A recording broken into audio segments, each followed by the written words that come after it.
Hi, I'm Chris. This is Casting Scenics, and in this video, I'm making a waterfall. Stay tuned.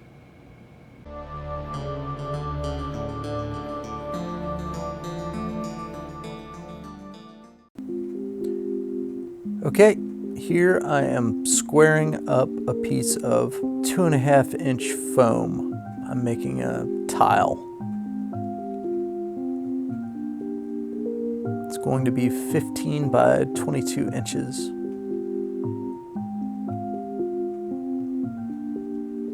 This is a jig I've made to ensure that everything is square when I run it through the foam cutter. Here I've got set up, and you can see my ventilation system here above the wire to ensure that I get rid of those fumes.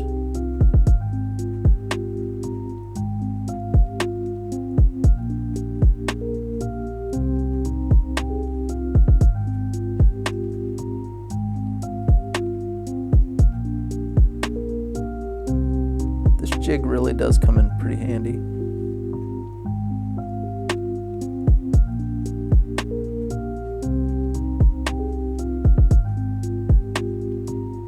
Here I am just fitting this tile to make sure that everything's true, and it is. So I'm drawing a rough outline for the waterfall and pond that I'm going to be making.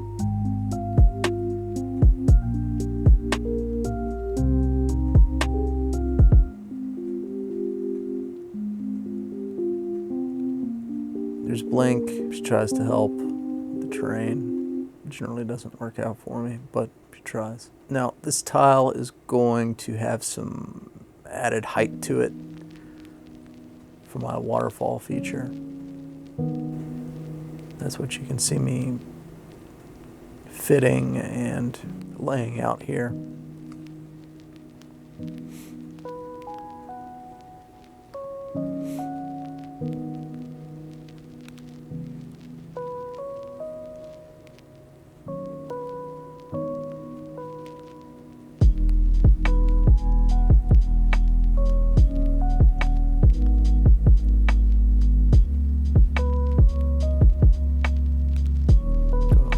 Piece, ensuring that I've got the same height for the second piece that I do the first.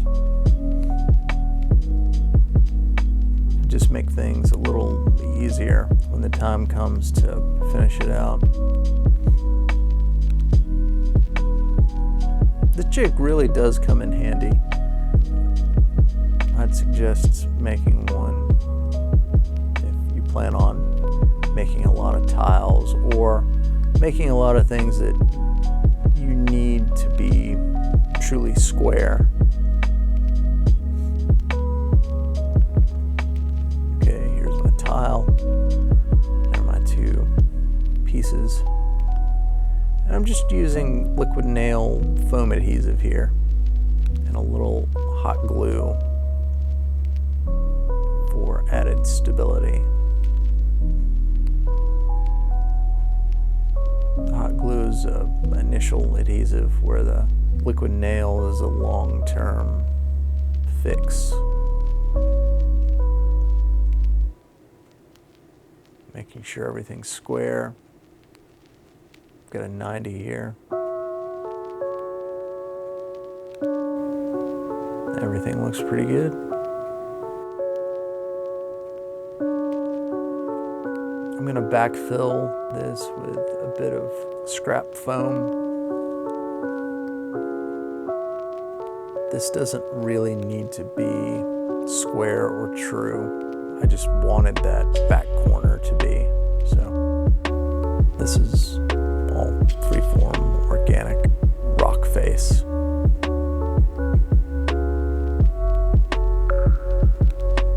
I'm just adding scrap pieces. Take the occasional piece to the foam cutting table. Some of them I'm cutting with a knife, others I'm using the table for.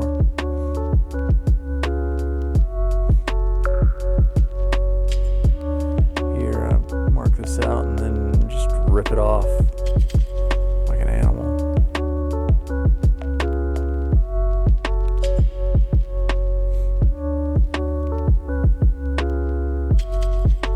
Quick cut foam cutting table. And I've just about got this to the height I want it at. This is my last layer of foam. Going with a slightly larger outcropping here. Giving myself a little height variation. Nothing crazy. And of course, be careful. Don't chop yourself with a razor blade. It's no fun. Emergency room visits aren't cheap, at least not in the US. Foam adhesive, a little hot glue. Nothing crazy, just enough to keep it in place, at least until I get the Sculpting mold and resin over this.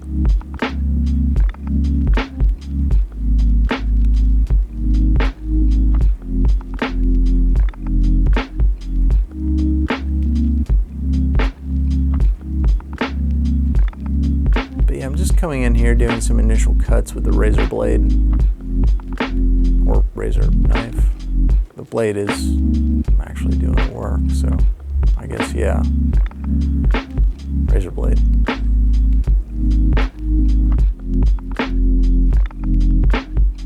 don't know if you can tell or not, but this is where my river is going to be that feeds the waterfall. I'm just knocking off some of these straight edges, help things along later.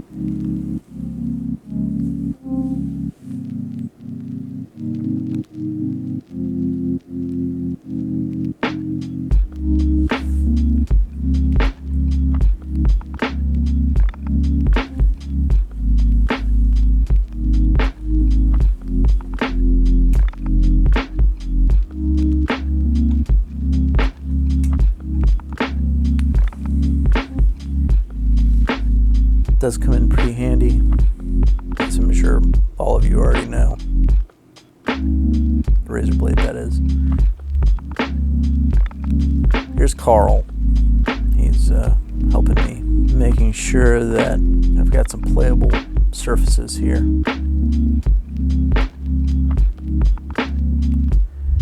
And I am using a heat gun to give a little variety of texture there, a little height variety.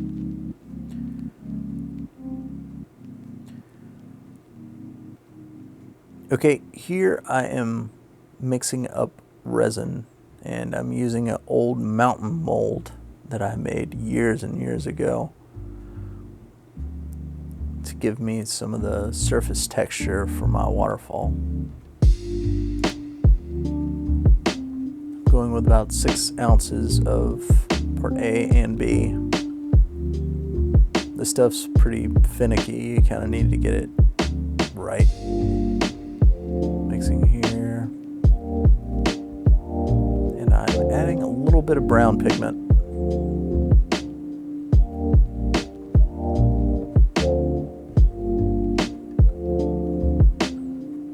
It won't really help much with the finished product, but I don't know, kind of looks like chocolate sauce. I like it. This is a 2-part urethane resin. Pretty lightweight, pretty durable. You can pour a thin coat and not have to worry too much about things breaking, shattering. It tends to flex as opposed to shatter. So that's nice. I've ended up putting a second coat in here, and I did not add pigment to that second coat. As you can see, it's white. Here I am pulling this from the mold.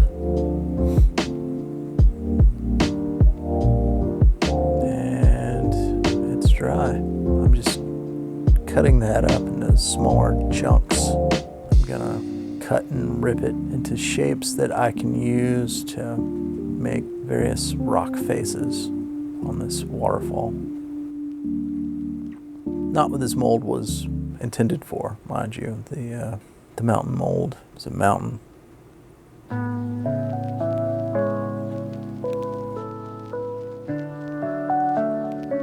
Yeah, I'm just finding places where these pieces that I've cut and ripped apart will fit snugly. Seem to fit well and look good.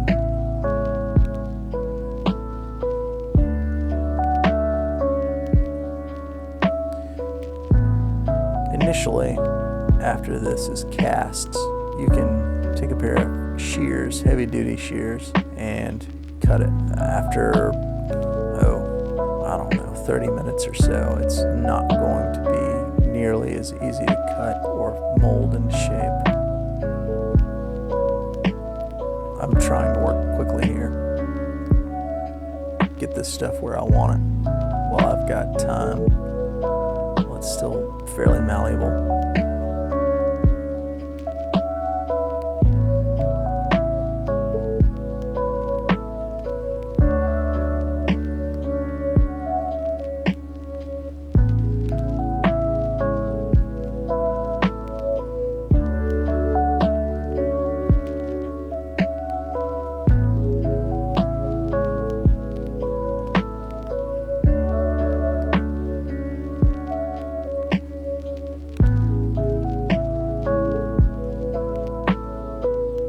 I'm going to be gluing that on with liquid nail and hot glue.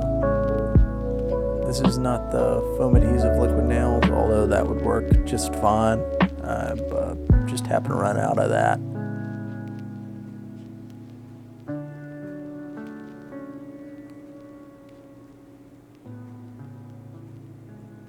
The liquid nails does take some time to dry, so the hot glue will ensure that it stays in place while waiting for that to cure.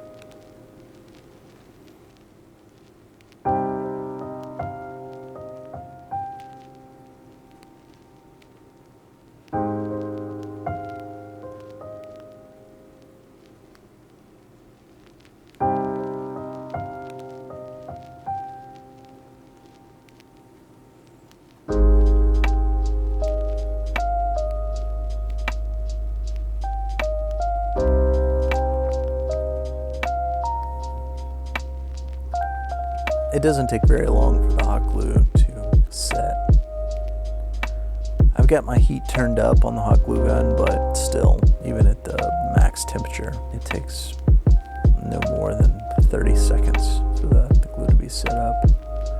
Here, I'm pouring resin into some older molds that I've got. One newer mold, as you can see, the pink mold there, that was the first video series that I made.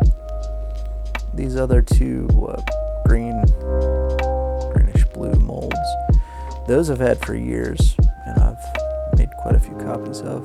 Again, with the pigment. I'm not doing complete castings here. I'm just filling some of the more interesting parts of the mold. Parts of the rock texture that I can pull from the mold and add to various parts of the waterfall tile to give it a little character. This 2-part urethane resin doesn't take terribly long to cure, about 15 minutes. You've got a 2 to 3 minute working time.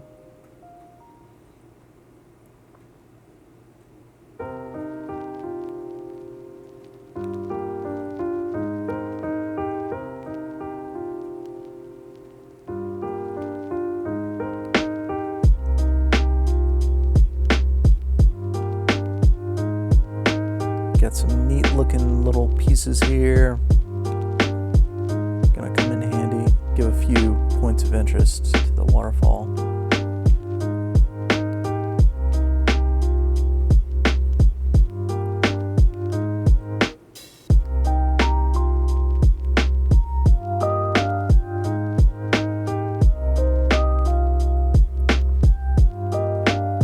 And I'm just hot gluing those on for the most part. Sculpting going to do a lot to ensure that everything is encapsulated and captured very well. This is more of a temporary fix.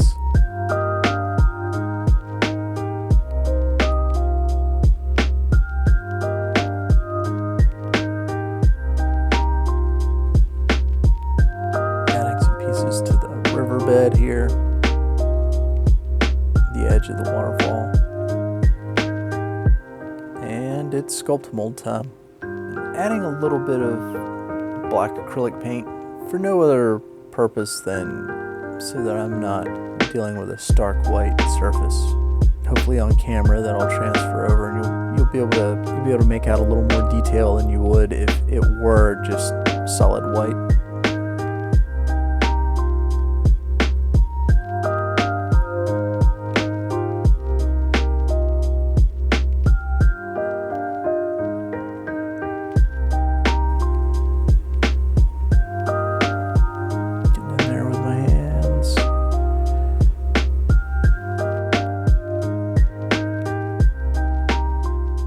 Covering up some of those edges and all the raw foam. Encapsulating all of the edges of the resin is fairly important.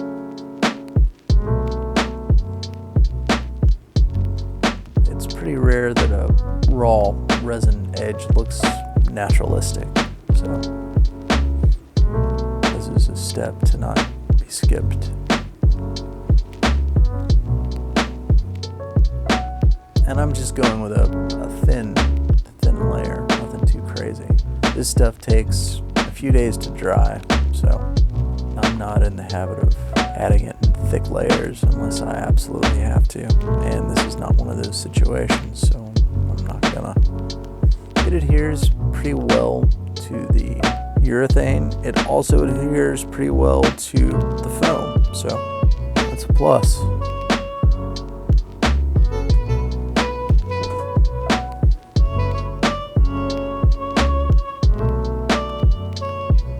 Looks pretty funky at this point, I guess, but we'll get there.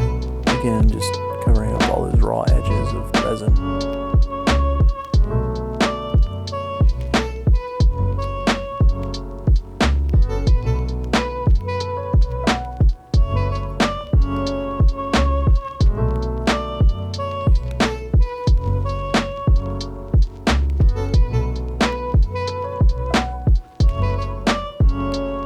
End up tapping the sculpt mold down with a chip brush.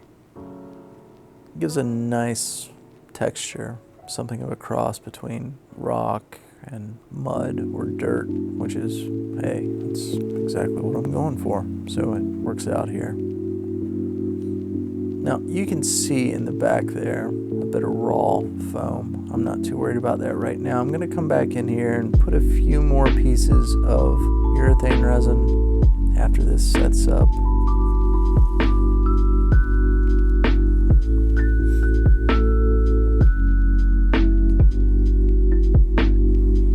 Here you can see I'm trying to disguise some of those edges.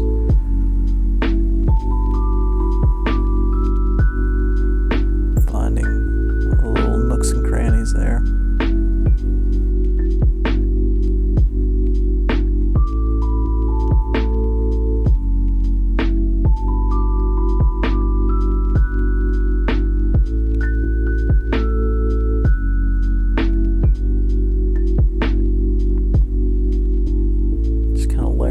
Up a bit.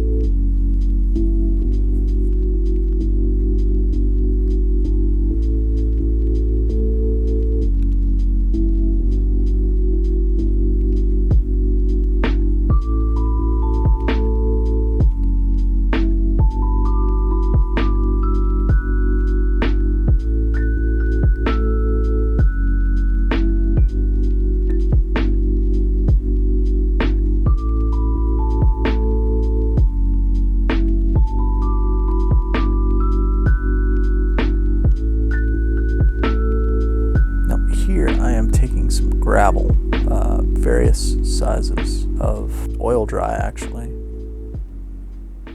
I'm using as ballast. I'm just scattering that around a bit.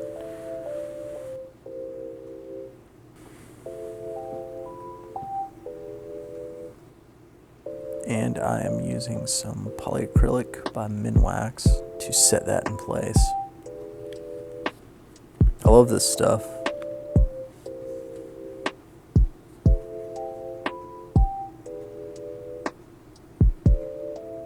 It's a great protective coat. Getting rid of some of that excess here with a shop towel. And as you can see, I've gone over a good bit of the surface with this. Now here I'm filling in some of these gaps on the back side of the tile. This is purely for aesthetics. Doesn't really matter. Just makes me feel better about the finished product.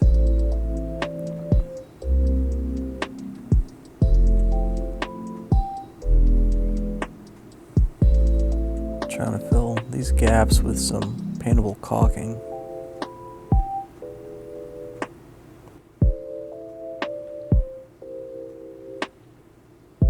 And I'm going over the raw foam surface with latex paint just to give a bit of protection before I go over it with an aerosol primer. If you're careful, you can paint over raw XPF foam with an aerosol primer, or aerosol paint rather, but some of the propellants do a number on raw foam, so I try to cover those.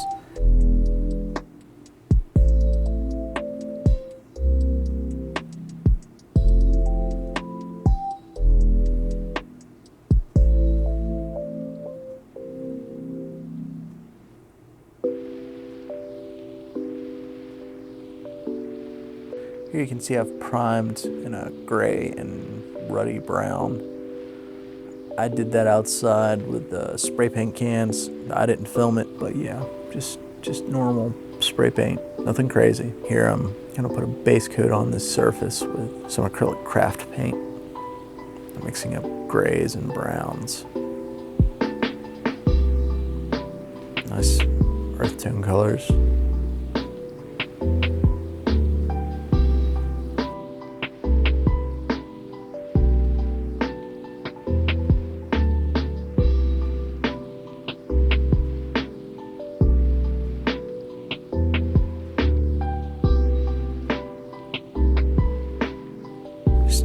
Tapping out some of this rock.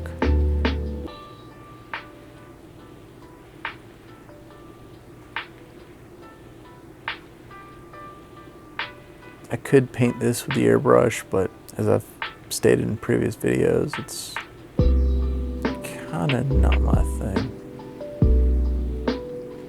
Airbrush has certainly got its place, but I do like a brush.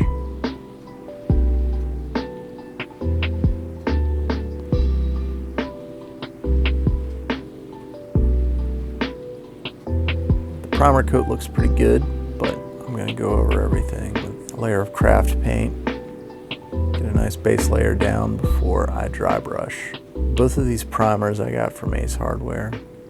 They're nothing fancy at all. Just a standard aerosol primer. You could buy Krylon or Rust-Oleum or whatever. This stuff's fairly cheap, so I use that. And the craft paint I'm using is also fairly cheap. Nothing fancy about it either.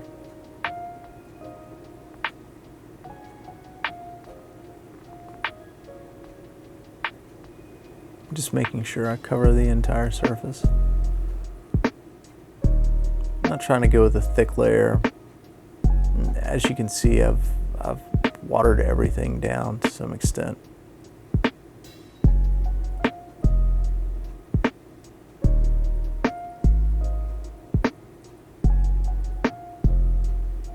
Just tapping everything in here. Making sure I get all the little nooks and crannies.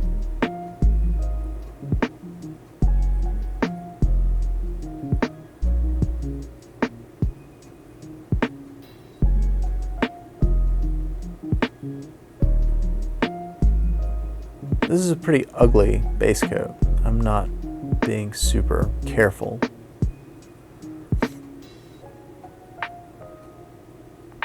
Everything's going to get dry brushed later. That's going to blend some of these rough edges. This is not a miniature. This is a piece of terrain, 15 by 22. So I'm not taking the care that I would take on something that was an inch tall on a 32 millimeter base.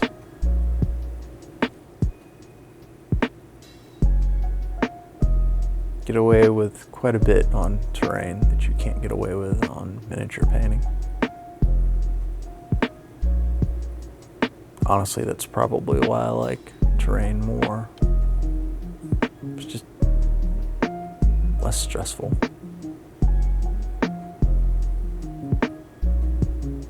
See good results quicker.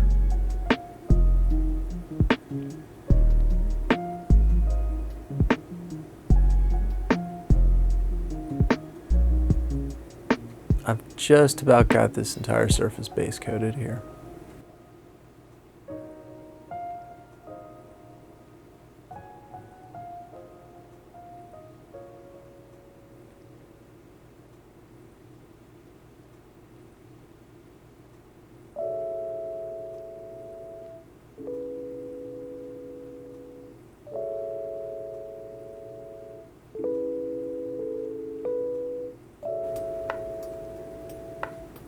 And now I'm going over everything with a dry brush. Well, right now I'm just going over the rock. The soil will come later. And I do a few layers of dry brushing. Do a progressive buildup so that it's not such a stark contrast between something like a slate gray and a stark, bright white.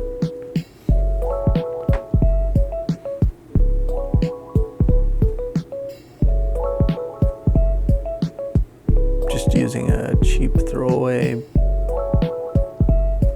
1-inch chip brush here for the dry brushing. These things are great. I love them. Doing a slightly lighter dry brush here. Again, nothing too crazy, just adding a little white to the gray that I made initially. Doing that a few times so that you end up with something that's not white, but fairly close. Putting on less and less paint as you go.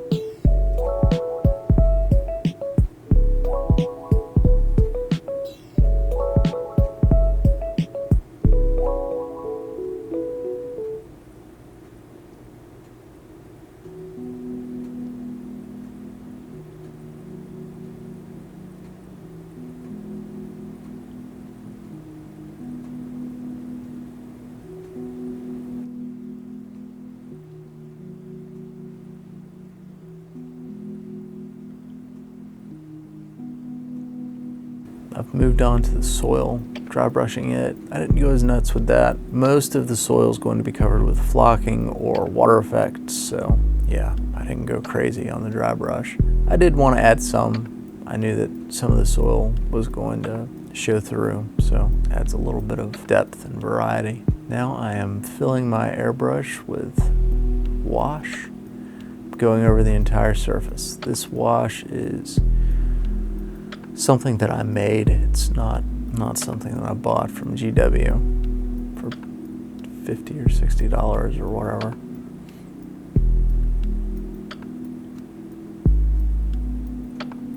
I'm just going to cover the whole surface here. It's a dark brown.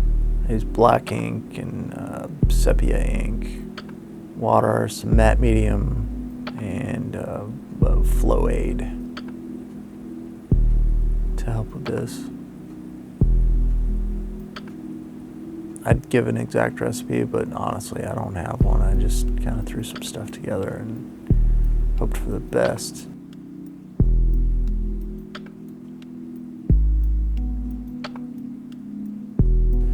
Now that that has dried, I'm going over the surface that I want to end up with static grass with this tacky glue here.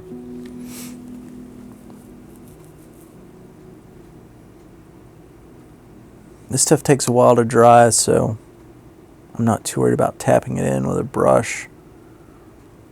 And if some of it dries before I do tap it down, or before I get the static grass applicator in place, after it is tapped down, that's not too big of a deal.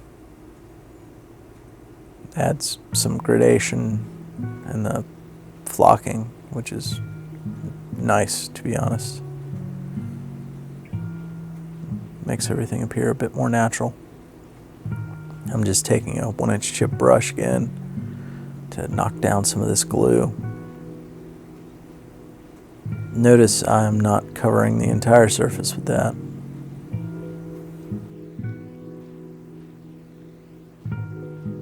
And this is my static grass applicator that I'm adding some 2 mil static grass to.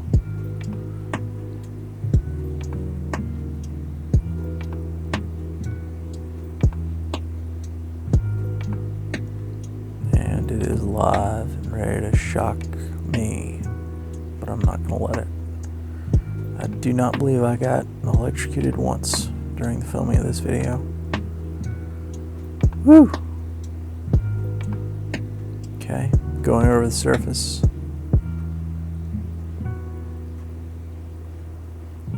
Putting that static grass down everywhere, and it's just going to stick where the glue was. So hey, imagine that.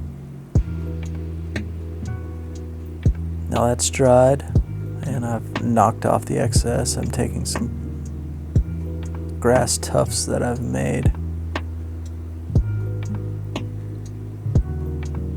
Put some glue down in various spots, and I'm just putting these tufts down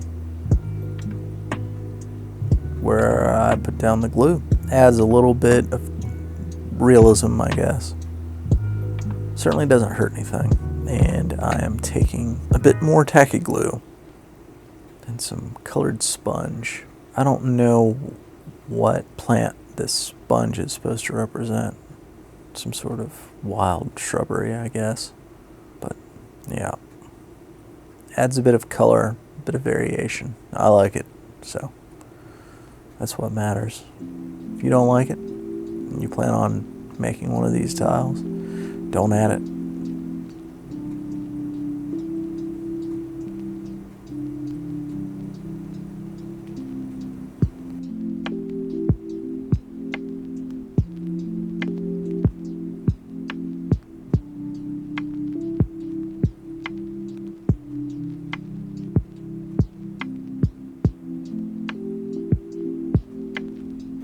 And I'm using this polyacrylic to secure all of this sponge down. I love this stuff so much. I don't know why.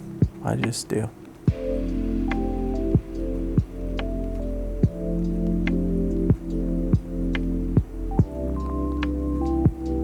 Got a little syringe here, as you can see.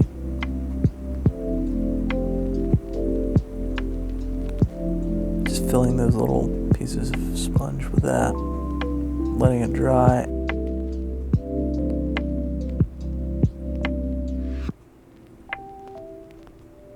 And going over the surface with more polyacrylic that I've diluted 1-to-1 with water and spraying over the entire surface.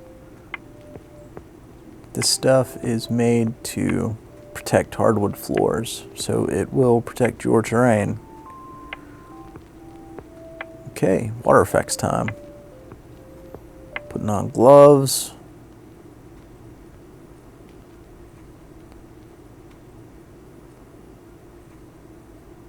Got my little stick, my little cup. This is a 1-to-1 tabletop resin. You're not supposed to pour this stuff more than 1/4 of an inch, I believe. So if you're going to do that, do it in layers.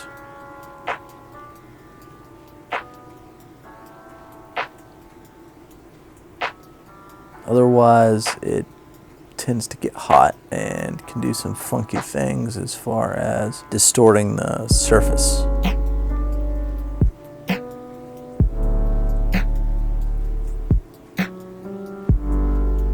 Better not to.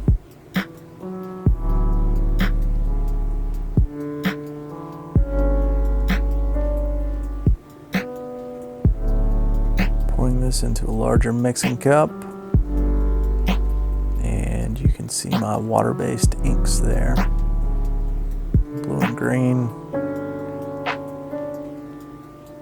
This stuff's pretty potent, so be careful. Blue and green, blue and yellow. I'm making a bluish green. There we go. Mix, mix, mix. Make sure you've got this stuff mixed extremely well. You're gonna end up with a lot of air bubbles, but that's something you can deal with. Something you cannot deal with is unmixed resin.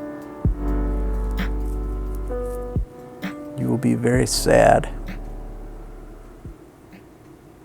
as you will have a piece of terrain that is unusable.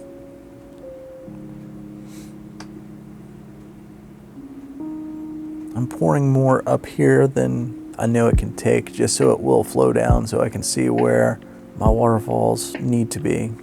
I've got a pretty good estimation of where they should be, but this is going to help. And you can see my little vent that I've got set up there. This tabletop epoxy lets off some fumes, which I would rather not breathe in. Now, I've got my heat gun here, and I am breaking up some of those air bubbles. Here, I am measuring for my waterfall.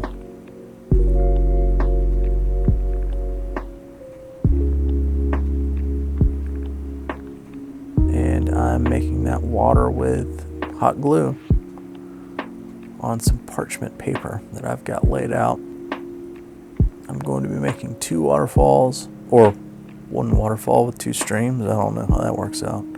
Anyhow, I'm making 2 pieces of hot glue that will act as water. Just running this down in something that looks reasonably close to water.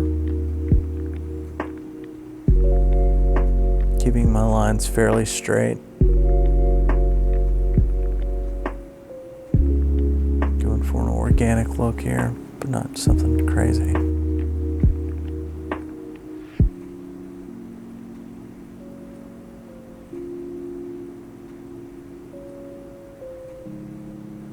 And as you can see, the parchment paper released the hot glue very well. And hey, there's a placement on those 2 streams.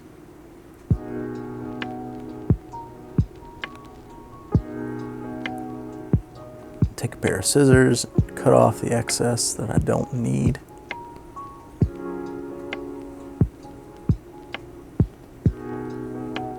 Make sure I've got that how I want it before I actually glue it in place. Gonna end up fiddling with this stuff a bit, trimming here and there. It's a good idea to take your time here.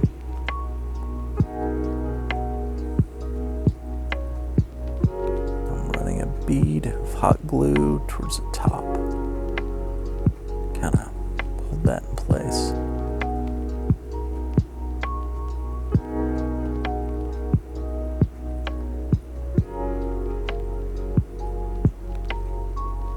Hot glue gun string, they are the devil.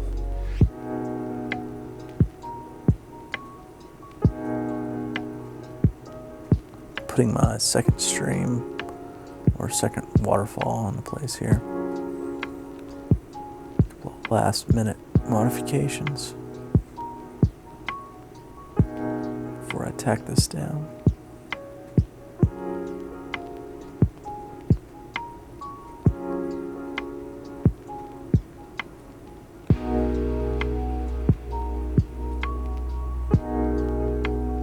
I'm going to come here at the bottom and secure this. Also, try to add a bit of volume.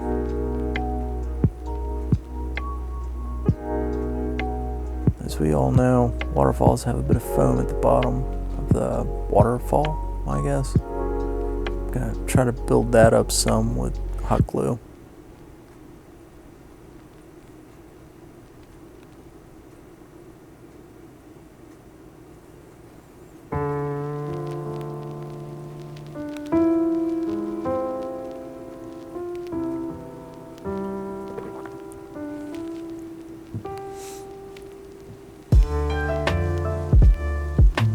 Adding a little bit of extra glue to the top to make that transition from hot glue to tabletop resin a little more organic,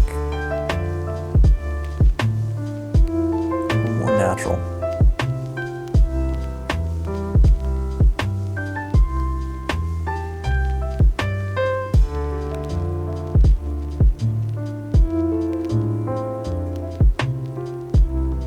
Trying to add a little movement here with the hot glue.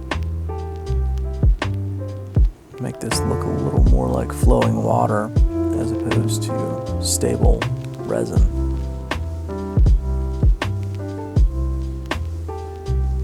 Going over some of those rocks.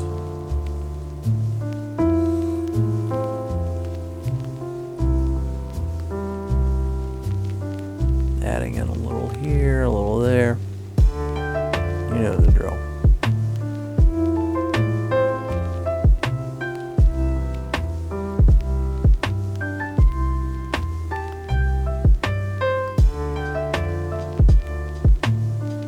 And I'm adding some hot glue towards the back here.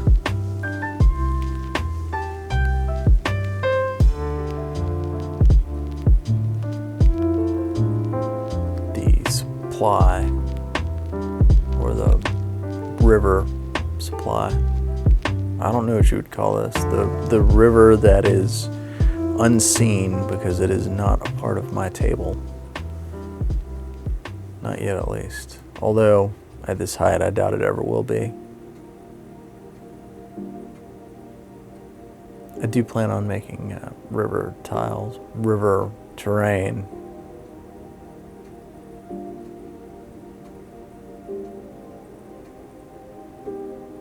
Blank walking around in the background. Me adding streams of hot glue, trying to, again, add some movement.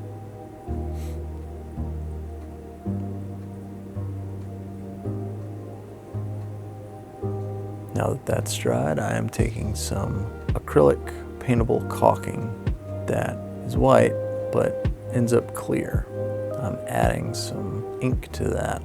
Not enough to completely saturate the caulking, but just enough to tint it.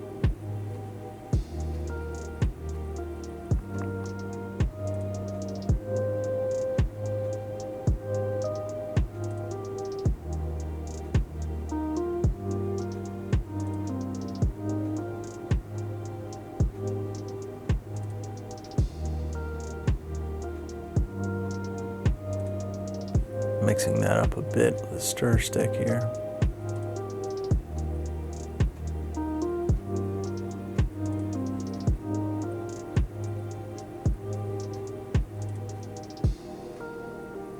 Trying to get it to about the same color as the resin that I mixed up. It's not going to be exactly the same, but it's not too much of a problem.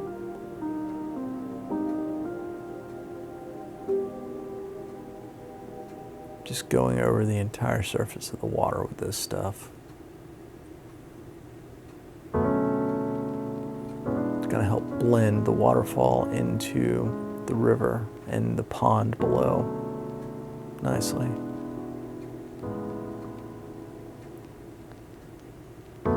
You don't want to go too thick with this caulking. It dries reasonably quickly, but if you go thicker than, say, 1/4 of an inch, you're looking at quite a bit of drying time. Try to go pretty thin here. I'd say no more than a 1/16 or an 1/8 at the absolute most.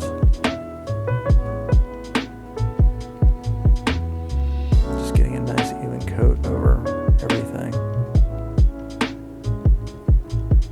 everything that is water at least.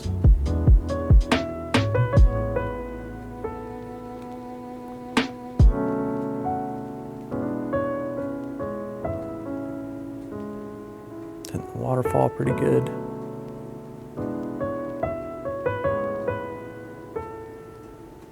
Making sure those edges are as blended as I can get them.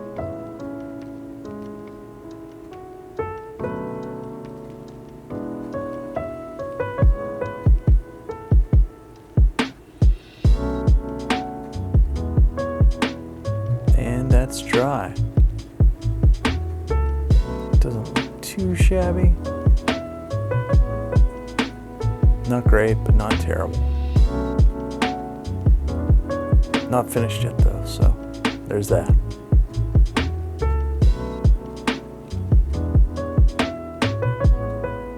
I've not added any to the pond yet. Only the river.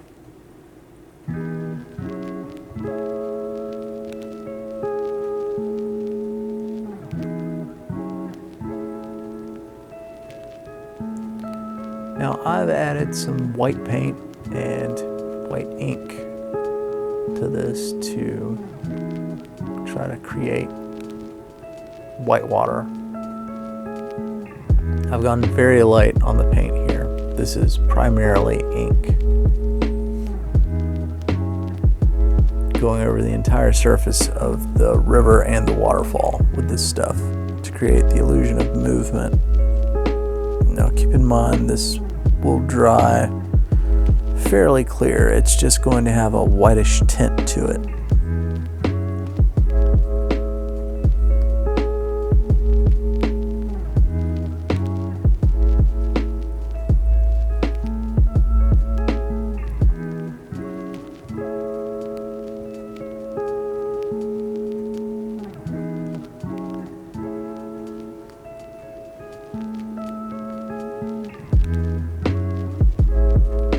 Stippling this with an inch brush.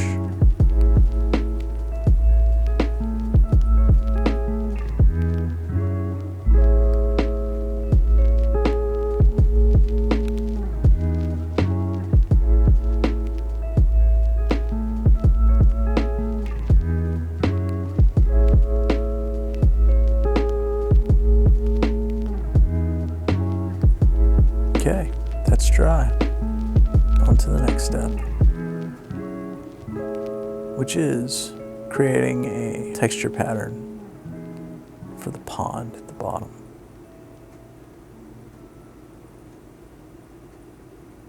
Again with the blue and the yellow to make a kind of a turquoise color here.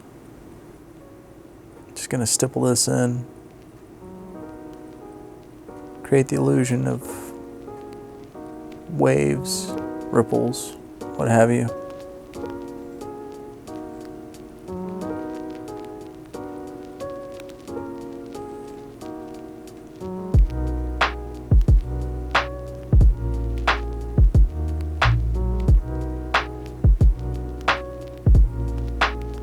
Going over the entire surface.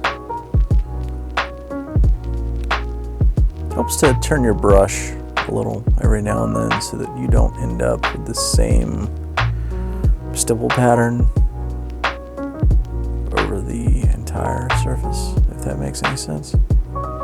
Okay, now for the white water, the actual white water, I'm adding some white ink and quite a bit more white paint.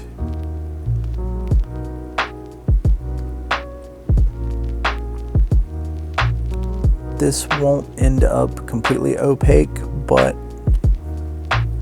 it'll be fairly close.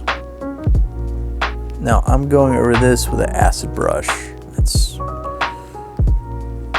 equally as cheap, it's just much smaller. And I'm putting this in specific locations. Just where the water would be breaking over rocks.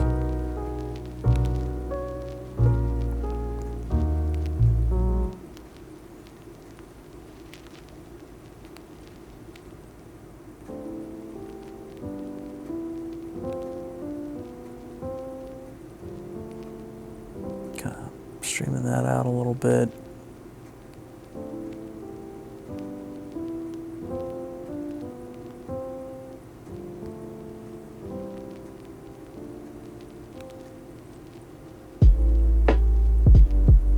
You don't want to go too crazy during this step.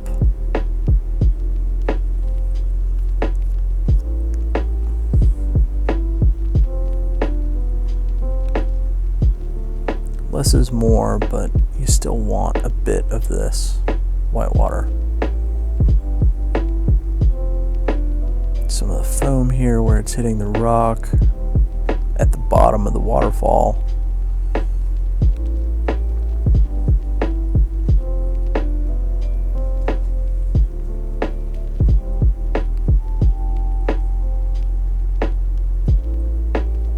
Now mind you, this acrylic caulking's not dry yet. This is not what the final surface of the water is going to look like. It's going to be much more transparent.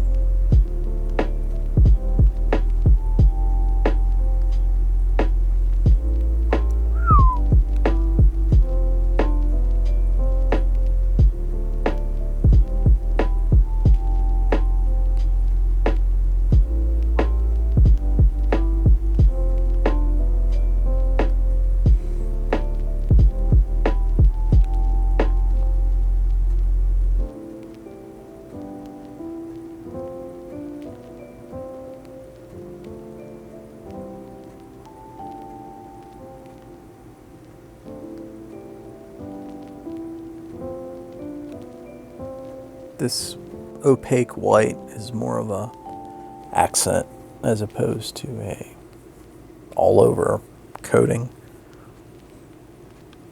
I've got a smaller brush here, and I'm going in and hitting some areas. Just because I didn't want to overdo it with that opaque white.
Just about finished up here.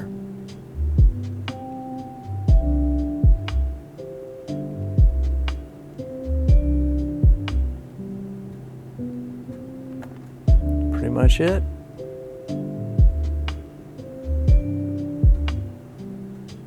And you can see what the water effects looks like after the caulking is completely dried.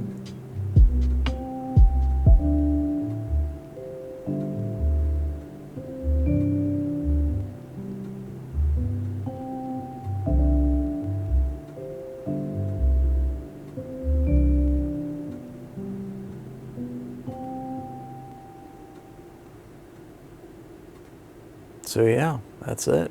Hope you enjoy the video. Thanks for watching. And that concludes the video. Like, subscribe, hit the notification bell, and you'll see a river video. See you next time. Bye.